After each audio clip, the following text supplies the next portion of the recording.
so many smiles this morning, this evening, whatever time it is for you, as you come on. It's wonderful to see you. And I see that we're blessed to have Donna Martin with us today. You didn't get to see your picture last week, Donna. So, so great. Well, let's enjoy a few minutes of sitting together.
More than likely, most of you have heard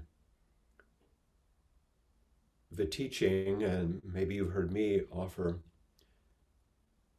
this reminder that as we sit in Zazen, our upright sitting is an embodied expression, almost a celebration or a soul ceremony of expressing our true nature, our Buddha nature, the essential wakefulness that's within all of us. So we're sitting not so much as an instrumental activity to create or reach for something distant, but to, with our body, express something present.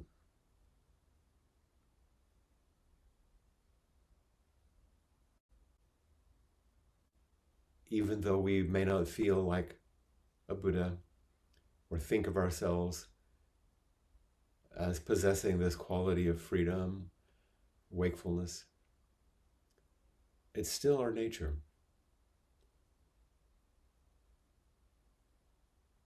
And that paradox of being a limited human being impacted by causes and conditions and our histories and the context of our lives, and at the very same time expressing this inspiration of freedom and liberation. And so we sit in this extremely simple way to express it. And remembering that that's what we're engaged in is important, because it's easy to get lost in trying. striving. And I'll remind you of all of this, which you've heard many times, for another reason today, that as we sit, if you're willing now and then, if you just take a glance at the screen and look specifically at someone and know that that's how that particular Buddha is manifesting right now. Or look at the whole screen and see a whole sea of them, all in their different expressions, all completely human, but also complete. Their true nature, the one true nature, expressing itself through their human nature. And you can just take a little blink now and then, or a little look.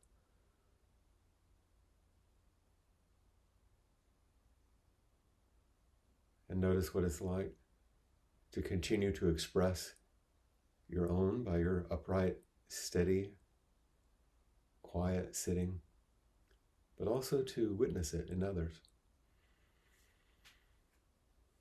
even for a moment.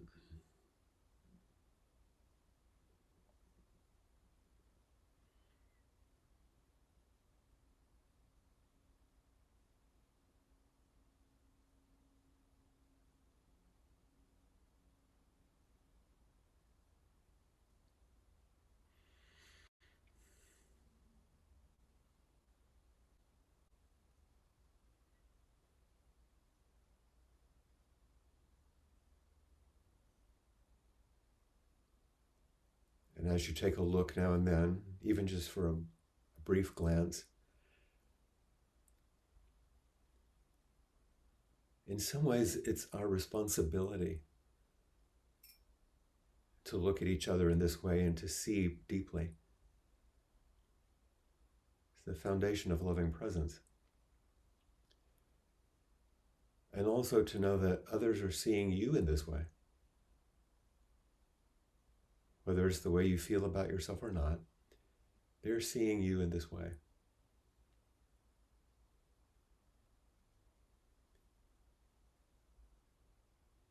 And it's an opportunity for you to receive that reality too.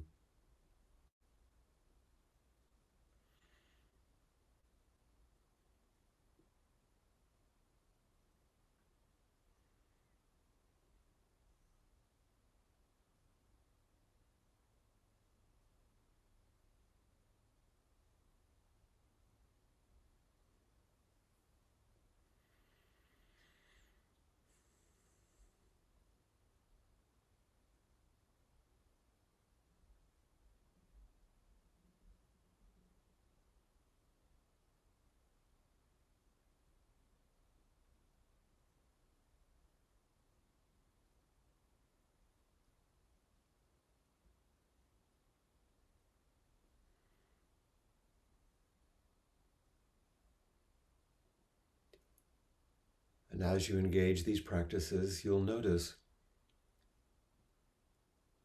more than likely, the impact of seeing and being seen in this way.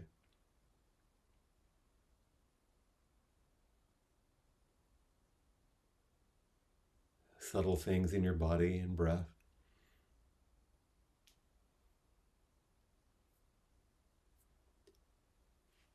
And maybe even as we sometimes say, you'll notice different parts that arise.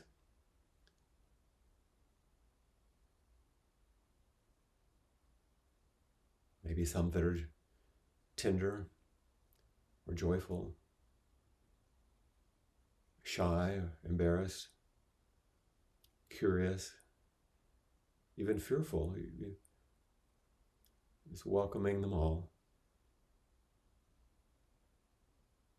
without too much reactivity, just being the container.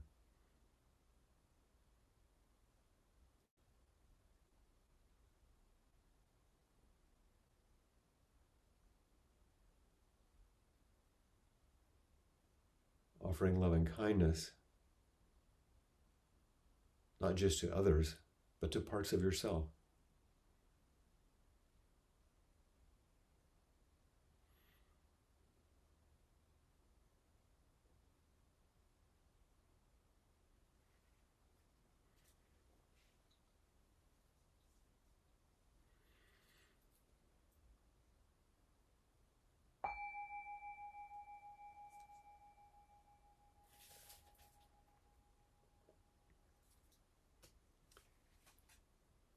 And let's chant together the verse of the robe. Vast is the robe of liberation, a formless field of benefaction.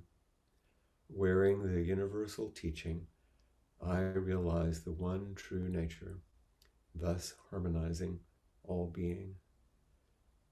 Vast is the robe of liberation, a formless field of benefaction. Wearing the universal teaching, I realize the one true nature, thus harmonizing all being. Vast is the robe of liberation, a formless field of benefaction. Wearing the universal teaching, I realize the one true nature, thus harmonizing all being.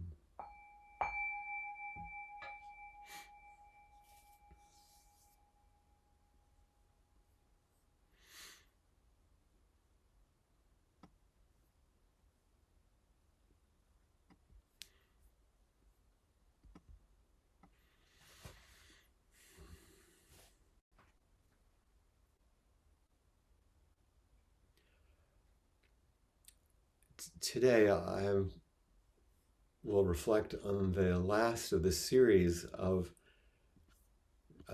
the teachers that I've been so blessed to have in this series of reflections that I'm offering, which were to begin to lead up to the final week of my Dharma transmission ceremonies. That's, of course, been postponed. But my joy in reflecting on these teachers and offering you some history and weaving those histories together is no less important or joyful, even if the ceremonies are delayed.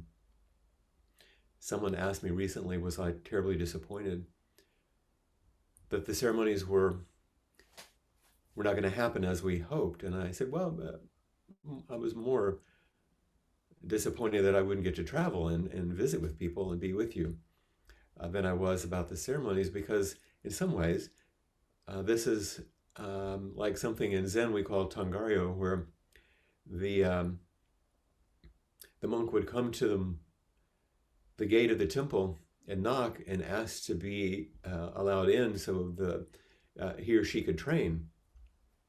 And mostly they're told no in the beginning. And one continues and stays at the gate and keeps knocking and knocking to demonstrate one's real commitment to the training. And so here I am knocking and knocking, waiting to be let in. So I began, of course, with my root ordination teacher, Zenke Blanche Hartman, as she was the essence of the heart of traditional Soto Zen practice for me at the San Francisco Zen Center. And her Dharma name, Zenke, of course, means inconceivable joy, a good reflection of the heart of the practice. And then next I spoke about Charlotte Joko Beck and her step away from formality in some ways, but deeper into everydayness, into everyday Zen, as she called it, to life as it is, and the wonderful innovations that she made.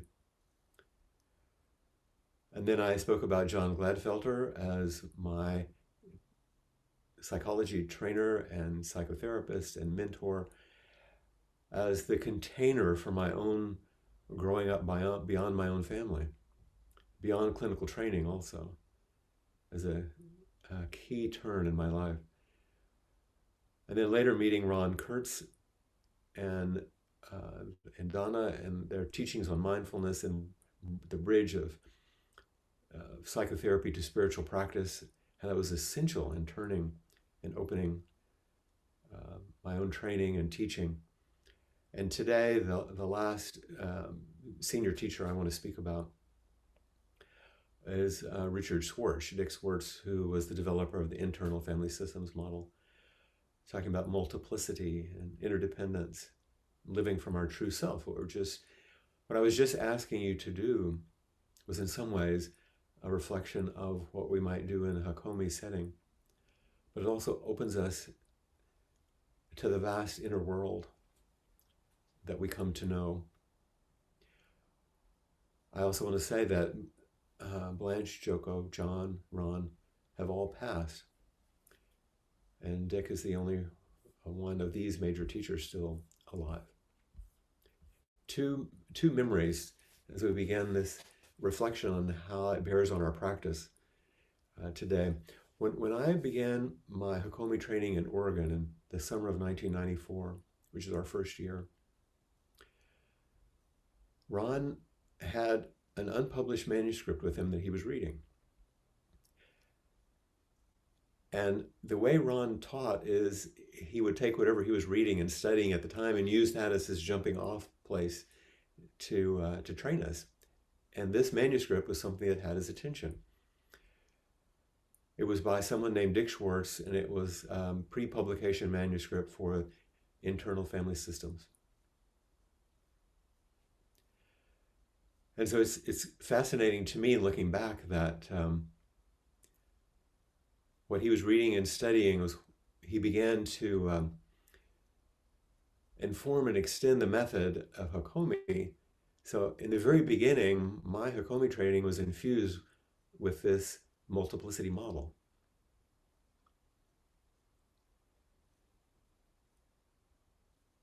And then fast forward many years later, Dick Schwartz asked me to come to an inpatient treatment center in St. Louis, Missouri, where he was testing out and implementing his model in this challenging treatment environment, mostly with young people with eating disorders.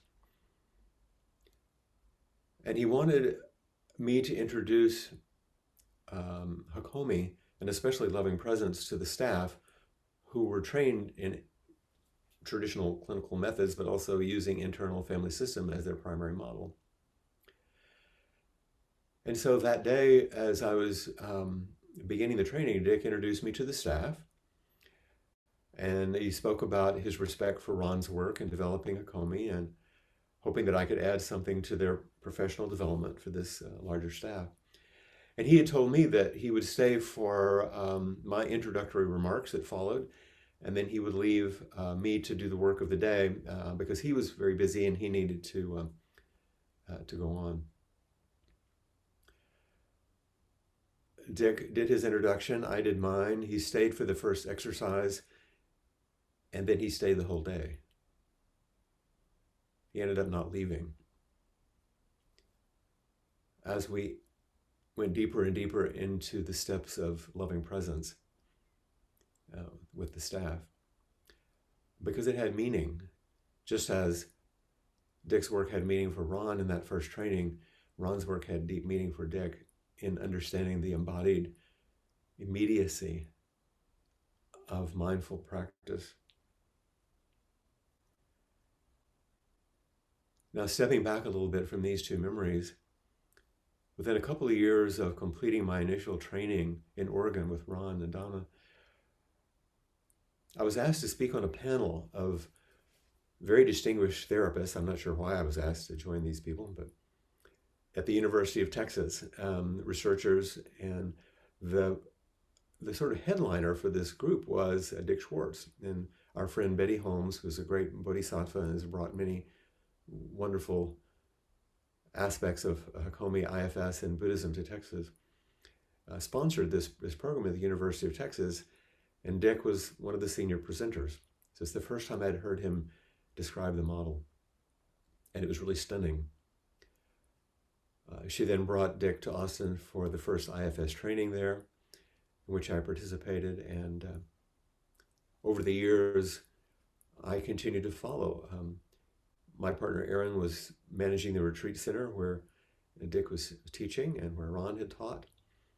And so we had an intimate connection beginning the late 90s. Curiously, I said last week I'd been at Esalen Institute for the first time in 1993, where I met Ron. I went back to Esalen with many of our friends to do trainings with Dick as well in IFS. And one year, when we arrived to at the Esalen Institute, some of you are familiar with this.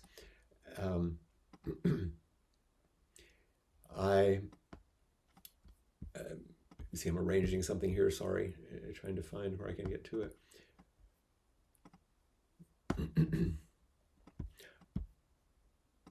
We arrived at Esalen, and we had to check in to get our room and find out where we're going to be. And I went to the office, and on the glass window before I entered the door was this. A picture of Ron saying that the founder of Hakomi had died. Of course, I already knew this because Donna had called me, but it was such a beautiful thing to be greeted, having begun my training there with Ron. And to have him greeting us in this next training that we're going to be involved in. Over the years, I would come back to Esalen, and Dick would come back to Austin. Here we are, and actually our home. And this is a wonderful photo by Cassie Wayant, who's done so many wonderful photographs for us. I like to share images. I'm so visual that I want you to see a little bit into the past if we can. Having done the Hakomi training as a trainer alongside Donna in the UK, I later introduced IFS to that group, and the wonderful Jenny Bennett, who helped us introduce Hakomi in the UK, also continued that. And Dick asked me to give a keynote to the IFS conference in Boston in 2011, and my topic was the Buddha an IFS therapist? And over the years, Dick and I have co-led workshops on IFS and Buddhist practice in various places and written a couple of books, chapters. And at one point, I was even asked to officiate at his wedding with his wonderful wife, Jean. So we've become, in some ways, kind of close family, like I was privileged to be with Ron. I feel very, very privileged to do that. And one other curious bit of background, because so many of the people in England and in Europe had both the Hakomi and IFS training, they asked if I would start a little consultation group, which I did, with some of the people that you see online even now. One of them was John Coatman, who you know, and who has come on inquiry here. And John just automatically would say, oh, we're having our consultation, our ZHI group, he would put it, Zen, Hakomi, and IFS, because those were the three branches. And I was so curious that John used that sort of acronym, because I said, John, do you realize that there's a Chinese symbol? That the English transliteration is ZHI, Ji. I don't know how to say it actually in Chinese, Ji. And it means wisdom. This combination of these things. So it's interesting how they've come through me and into me, and now, you know, as I work with you in inquiry, that all of these tools are things that have influenced not only what I do, but Peg went through all of those trainings too, and has been a key factor, Hakomi and IFS, in developing the Appa model way of teaching Zen. I think without Hakomi, I would not have had the experiential body-centered foundation for mindful practice and this experimental approach to deep learning. And without IFS, I would not have had this simple and clear language and an accessible map to translate these Zen teachings for students using this experiential body-centered practice. So here's a couple of examples, just so we come back to our practice. Let's look at the Four Noble Truths for a moment. I sometimes say, and this is, I know is not accurate, it's just my way of saying it, that the first two Noble Truths are about Hakomi and the second two about IFS. And this is what I mean. The first Noble Truth, dukkha, dissatisfaction grounded in the misunderstanding of impermanence and interdependence, that life is characterized by this, things are not quite right. There's some sense of suffering that comes with just having a life. It's the nature of conditioned phenomena. It's not something that's wrong. It's the nature of conditioned phenomena that we all live with this this aspect. Dukkha happens.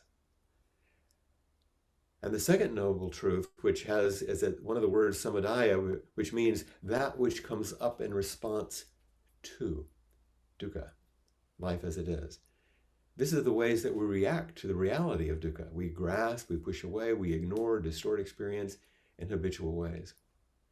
The fact of the way experience is organized and the way that we have habits of organizing experience, which is beautifully expressed in Hakomi, are part of these first two aspects of our insight into the reality of awakening using Buddhist practice, understanding dukkha and our reactivity. Third noble truth, which has to do with the turn of nirodha, about containing and working with these energies, not extinguishing the aliveness, but also not allowing the reactivity of these habitual energies to harm others or ourselves. Nirvana, which is often talked about at this level, which is extinction. What's extinguished? Well, what's extinguished is our reactivity. And we have moments of nirvana, moments when we're free from reactivity. And we're actually resting in our true self. And then the fourth noble truth, which is the Eightfold Path, we have a path of practice which allows us to be in accord with life as it is, actually living from our center. And this containment is self-energy that is talked about in internal family systems. We work with all of our parts in a Hakomi way so that we accord with. And these are larger teachings, obviously, that require much more time to unfold. But to me, they became much more alive with these two teachings. And the first two noble truths become clear, and we can explore and transform our lives. And in the second, and the third, and the fourth, it's as if in IFS we were able to use the Hakomi method to work with our parts. We chant this, caught in the self-centered dream, only suffering, holding to self-centered thoughts, exactly the dream. In other words, unconscious ways of organizing experience result in unnecessary suffering, and we get good at what we practice. So if we practice clinging to our habits, we get good at them. And we maintain our cycle of unnecessary suffering.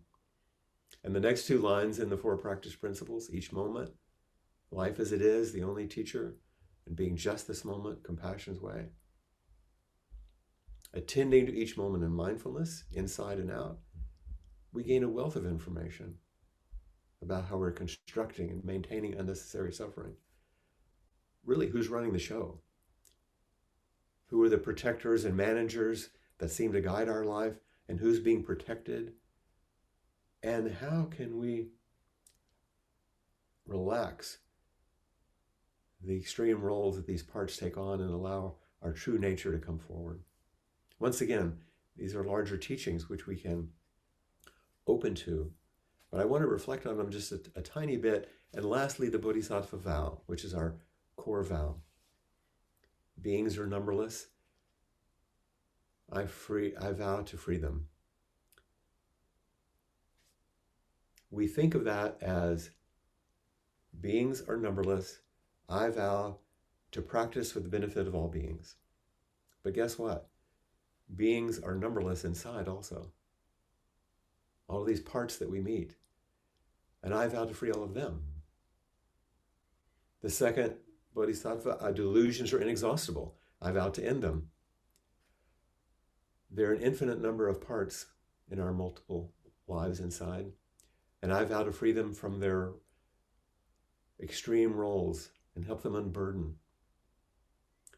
Dharma gates are boundless. I vow to enter them. The third, opportunities to wake up are boundless. I vow to meet every part that arises and find the self-energy that's in them. And Buddha's way is unsurpassable. I vow to embody it, the final one. The way of self-energy, of the fullness of our Buddha nature is unsurpassable, and I vow to embody that way of living. So you can see that there's a tremendous amount of influence of both Hakomi and IFS in the way that we understand and teach Zen practice. And I wanted to thank Dick, just like I have these other teachers, for the last 25 years of his influence in helping us bring something like inquiry to you, because it's made an enormous difference in my life personally, as well as the lives of others. I say sometimes that I've spent, 45 years as a psychotherapist and working with so many people and watch them become psychologically insightful and open. But it's easy to get stuck in these endless loops of self-reflection and self-identification and not have a non-dual practice that helps them also then step beyond. So everything is more self-improvement, another problem to work on. I've spent the last 25 years or so in monasteries and Zen temples training, seeing people understand the Dharma, even teach it beautifully. But often when people sit and things arise, they have no idea what to do with it. And the ancient teachings, just to sit more, doesn't help. But if you put these two things together, a capacity for deep psychological insight, an embodied insight, and a practice to help us actually see beyond just the ordinary personality that we seem to identify with, then we have this double helix of growing up and waking up to become a mature human being. And this is what all of these teachers have helped me, I think, understand more deeply and become more skillful in offering. How do we mature each other? Because that's what a bodhisattva does. Uchiyama Roshi, who was a wonderful Japanese teacher who taught many English-speaking and also European students, was asked one time, pardon me, the kind of question that students ask a teacher. They know the answer, they just wonder what the teacher's going to say. Like some of the things you asked me. And so they said, Uchiyama, what is a bodhisattva? And they knew the definition of a bodhisattva. And Uchiyama said on that day, in his simplified English, he said, I think a grown-up. In other words, a mature human being. And all of these teachers support that maturation, because that's what bodhisattvas do. Help us grow up and wake up. And these two things can't be separated. They are sometimes, but it's not a very full maturation. So those are the reflections of these important teachers for me, and we'll go beyond this. But right now, I want to give you an opportunity to bring your own questions and your own reflections. What's on your mind and your hearts today? How would you like to meet in ways that can assist in maybe touching some of those parts in yourself that seek freedom? As you're raising your hand by clicking that, I'll also say that I remember the moment in the big house at Esalen, in a group with Dick, where I suddenly realized, oh my God, in the light of self-energy, this energy of the space in which all parts arise and pass away, in the light of that energy, everything is transformed and freed up. And I could see it happening. And I realized that's what my Zen teachers have been saying. In the light of Buddha nature, everything finds its freedom.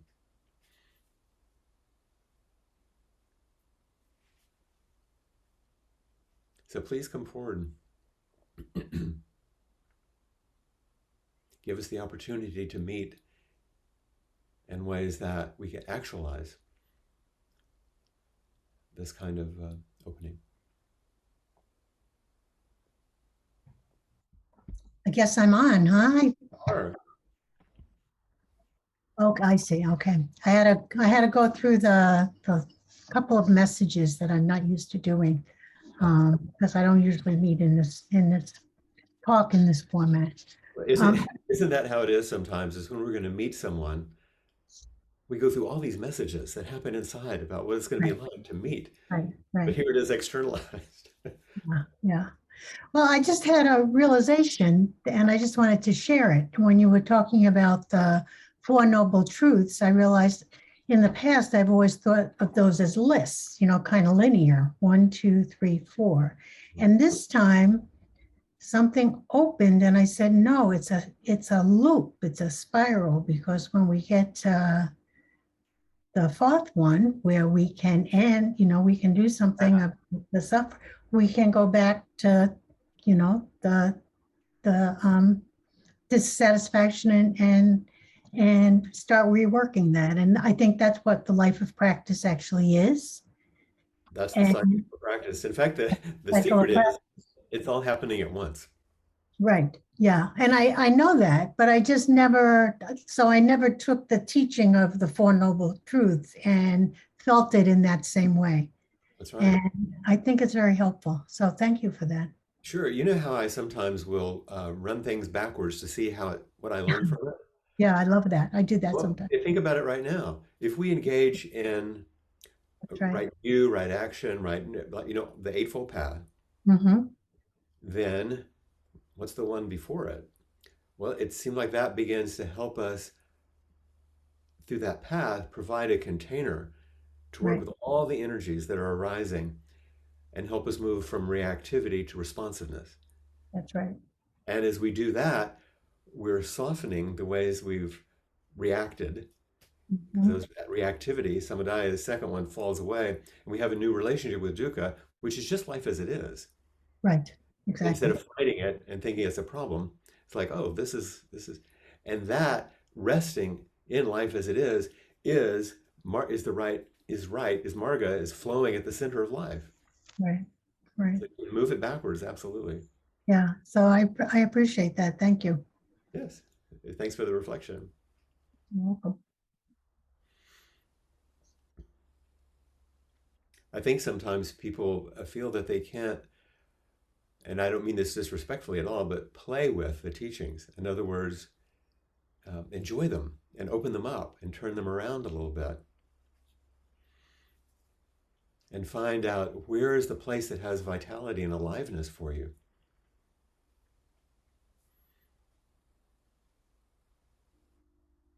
The great Jungian analyst James Hillman one time said the etymology of the word that we use, all the word explain, explain, means to lay out flat like a map.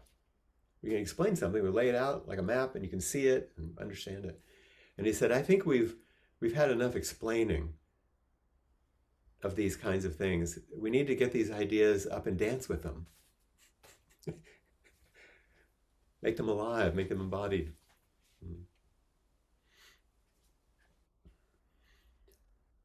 I thought you were going to raise your hand. You did. I can see it on your face. Well, I just wanted to comment on my experience when we were sitting and you asked us to find somebody. And I looked right at Cassie. Are you there, Cassie? She was right in front of me. And I started thinking about all that she does for the Sangha, Mm-hmm. the generosity of her skills. And it was just very moving for me to think that, this Buddha was sitting in front of me and all that she gives. But then when you said something about looking internally, it all changed and it was harder. But it was so much easier for me to look at Cassie and think about her generous Buddha nature. And when you looked at her and you noticed those things, and what happened inside of you as you looked at her? I know you were going to ask that. Um, um, well, it reminded me of my own generous nature, Right. and um, it what it felt to me is just sheer gratitude for her, because I remember looking for a something, a a, a posting. I think it was a recording of an inquiry. And I think I asked Kim, I was like, do you know when this recording is going to be up? And he goes, well, Cassie does that. And I went, of course she does. Cassie does, and I think that's what was going through me, is just gratitude, because I don't think I realized how much she does. Hmm. And when I realized that and saw her Buddha nature, it just was so touching to me. Yeah. And part of my reason for asking you, and you know this, is that you don't actually, in some ways, have to look in. When you look at the other, what you're hoping to find automatically arises. Your good heart, your loving kindness, your compassion, more equanimity, more sympathetic joy with Cassie. All those qualities of a bodhisattva arose when you're looking at her, not when you're looking in. Yes. Yes. I get that. And that's a very important point because most people think, I'm going to do this practice, go inside and try to fix myself. Instead of, I'm going to open my heart and look and connect and find that opening to be the path of awakening, which you know well, but you're giving us a good example of it. That's why you knew I would ask the question. Yes. I'll tell you a funny story about Cassie since you mentioned her. Because in some of the practice groups we've been in, when a new person comes into a group, when we introduce them, we usually talk about the things that people need to know to make the group a safe place.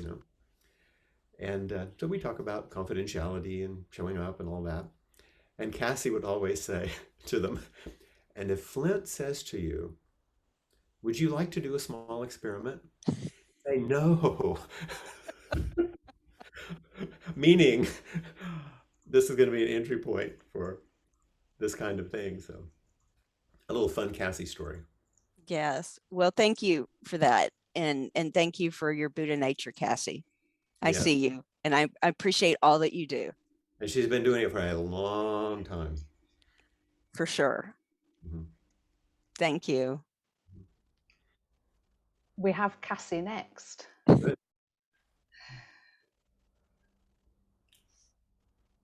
Did that bring something forward? You're still muted there. There you go. I'm at mom's house. I can't figure out how to raise my hand. Can't unmute. Just cried all the way through everything Mary Beth said. Uh, thank you so much. I appreciate that. And the way in which you're seeing me, that's really, really touching. And I thought about raising my hand earlier just because I wanted to share my deep appreciation for, I guess my analogy is your toolbox. Hmm. It's like if I present you with a screw, you pick up a screwdriver. If I present you with a nail, you pick up a hammer. If I present you with something that needs cut off, you pick up the saw. You know, and for so many years, I never understood, because you teach in such a blended way, and my experience with you is so blended that I never understood, which hat, which tool, that you were intimately aware of. I never got that. Hmm. And because, the things that I particularly work with are also so blended within spirituality and everything else going on there that, I didn't have like a separation there either. Hmm. Well, thank you for naming that. It's it's part of the reason I'm actually separating it out now in these weeks and talking about these different teachers because I can't even tell you. I mean, my life is vastly different because of these people. and it helps make a difference for others, apparently. Yeah. And if that's the case, then I stand on their shoulders, of course, and I'm bringing this forward. And that's what transmission is. And so I can't say enough of a thank you, but you find yourself today, Cassie, joining that group and people offering you that same Oh, graceful thank you because you have made things possible that wouldn't have been possible without your presence. hmm. This is what you've transmitted. Oh, that's new information. It's true. Um, it's also so interesting to be experiencing all of this like in my mom's home. Like I I'm was in my asked childhood home. about that. Yeah. Um, To be physically situated there, but to embody this place that you practice with, that's an interesting, yeah, it's a really close meeting for me. yeah. And it feels like another layer of vulnerability because it's here. Can I be awake here? Right, right, right. That, exactly that. So someone posted something the other day with a picture of a little Jizo, and it said, "Do something radical. Be yourself." It's amazing how we can't do anything but that and how hard that is. There you go. But to actually embody it and to come home to it, like you're doing right now. And once again, I have to, just like I did with Mary Beth, emphasize the relational quality of it. It's Yeah. not something you actually do by yourself. Right. This is arising because of the way we're seeing and being seen, the way we're connecting, and we're so it's assisted self-discovery. Yeah. And the ability for me to be close to family members who have such incredibly different political views Mm-hmm. and to hold them in a deep space of loving and caring Yeah. is something that is also really new to me. Yeah, if we take the teaching seriously that all things have as their essence Buddha nature, There you have it. everyone, but because of the protectors and the habits and the layers, but that means if everyone softens, everyone is unburdened, if everyone has an ability to do what you're talking about that you're doing, that you'll discover that jewel, that bright pearl, that true nature. And so when we wish that everyone be free from suffering, if some of the people that we most have trouble with, or even despise, or are angry, if they weren't suffering, they wouldn't act like that. Oh, They yeah. would be in connection with their true nature. So it's important that we offer them our best. So thank you and your toolbox, all the Thank, ancestors. thank you for your dedication and commitment and devotion Oh, yeah. for the last 20 years or so. Yeah. Mhm.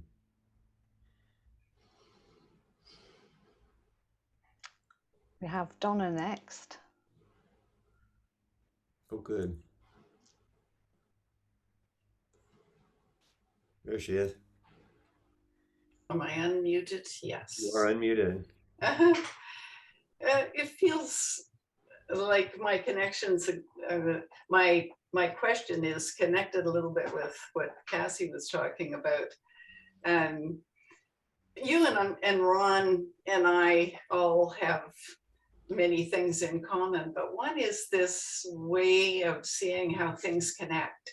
Mhm. You know, how IFS connects with Hakomi, how Hakomi connects with yoga, how all of them connect with the teachings of Buddhism.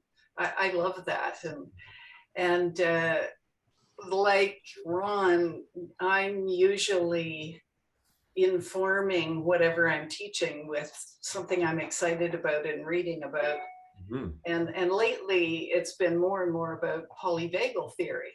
Mhm.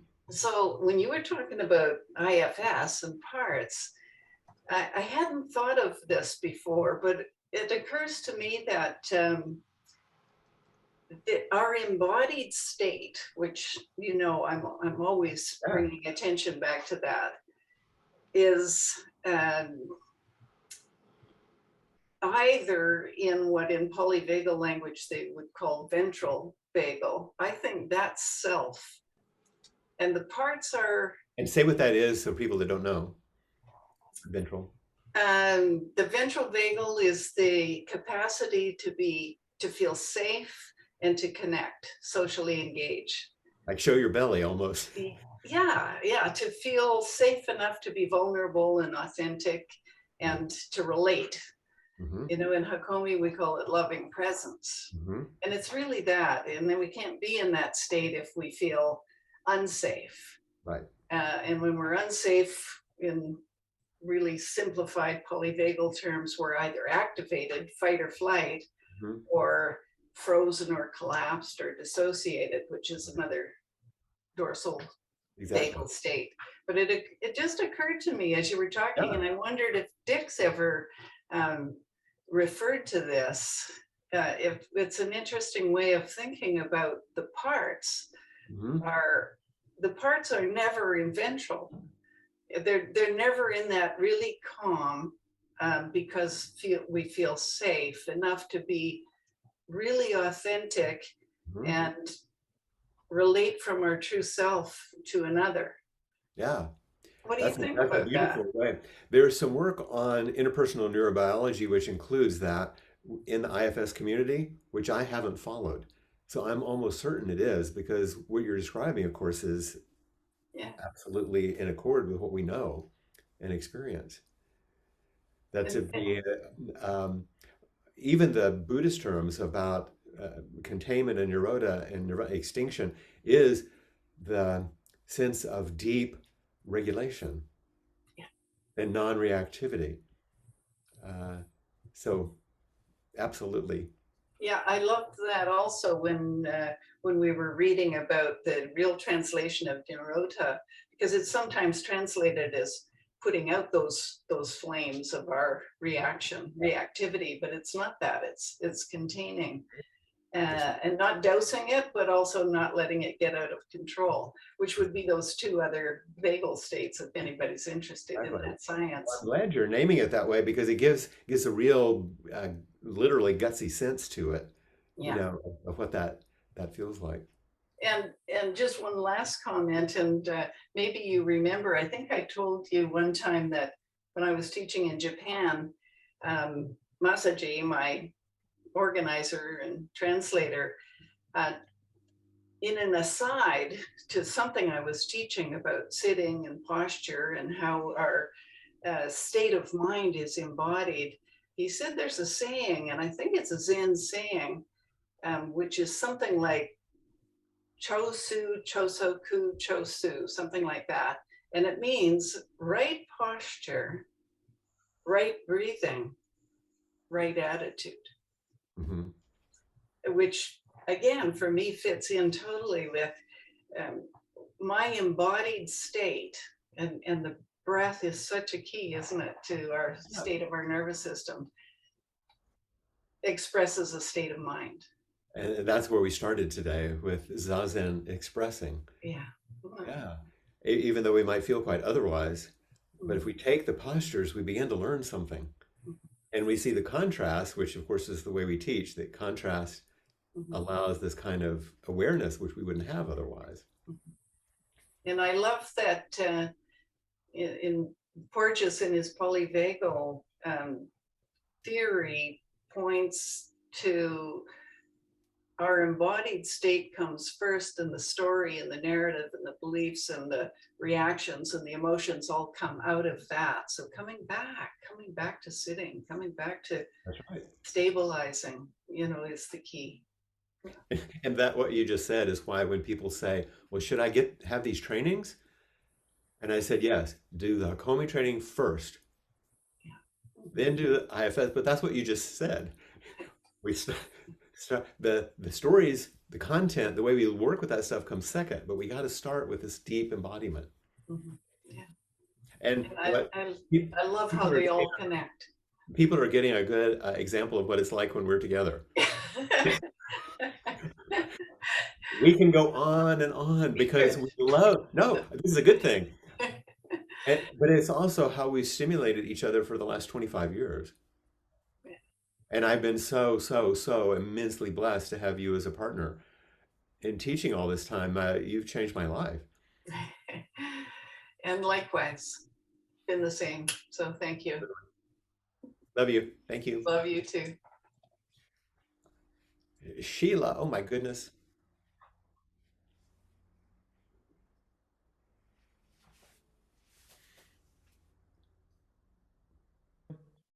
Hi, I Flint. haven't seen you in so long. I know, I know.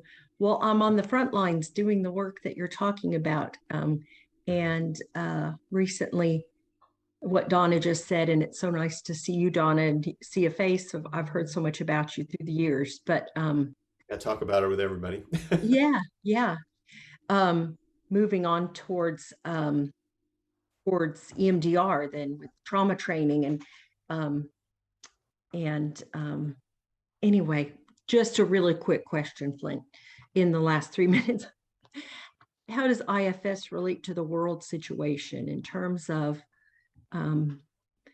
all that's going on in the world? I wonder, it was just occurring to me as you were talking about parts inside of ourselves, parts in the world. And is there any place or peoples that you've seen that you think embody some what we're looking for in the world? Well, that would be a very political response. And, Oh, and I would say, for example, and this is a personal opinion, but I just finished watching the first segment of the documentary on Obama. And, you know, certain people, you see these things that come up. And okay. people may have different opinions about it, but you see Yeah. these things. No, I The appreciate that. the year that I did the plenary session, the keynote at the IFS conference, I did a pre-conference institute with a bunch of people on peacemaking Mm, and IFS. mm. And I also assisted Dick and some other people at Esalen, in which we brought together, I didn't do it, but I was there to help Palestinian Arab women and Mm, Israeli Jewish women mm, and mm, brought them together. mhm, And that was an embodiment of people who, I mean, I would see women sit together who basically said, I've been taught to kill you and hate you, and both of our sons are dead. mm. And they began to care for each other. So I know these are small responses, but yes, there are ways in which these things are taken into the outside system. If we begin to work with some of our inside systems, we have more capacity for peace. Absolutely.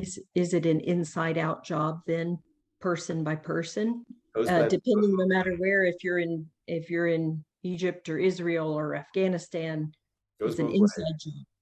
Yeah. There was a group of these women from Israel who were at the conference in Chicago one year, the IFS conference, and they wanted to start IFS trainings in Israel, Mhm. but they didn't have the money, but they had wonderful people to do it. And they didn't know what to do.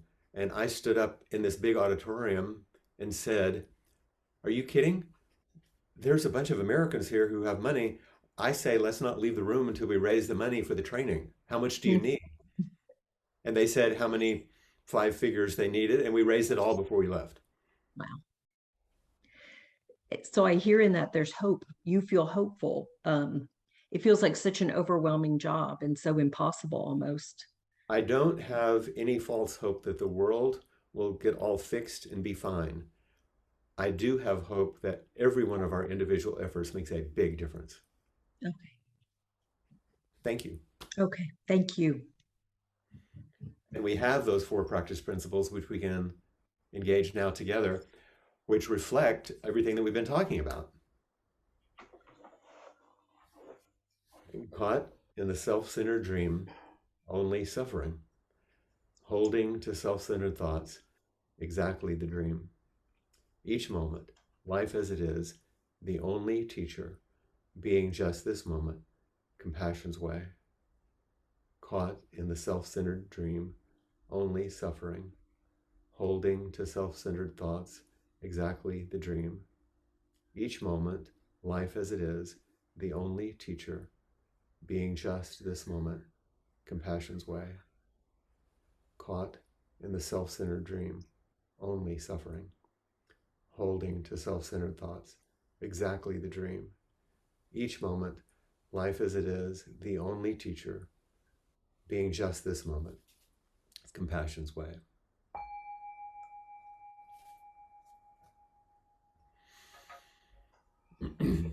Thank you so much. Maria. Thank you so much, Flint. Thank you. Appamada's programs and facilities are supported through your generosity. If you'd like to make a contribution, please go to appamada.org/contribute. This link will give you an opportunity to offer dana to teachers such as Flint and Peg, as well as other teachers. And also you'll see an opportunity to contribute towards events such as classes and practice discussions. Thank you so much, everybody. And I'll put that address in the chat. There we go. The address to contribute. Thank you. And we now move on to the second part of our day, or morning, afternoon, evening, wherever you are in the world, where we'll continue to meet and share. So if you'd like to just stay right where you are, if you'd like to continue to share, please do. And please take a couple of minutes break if you wish to as well. And I'll meet you back here. Thank you so much.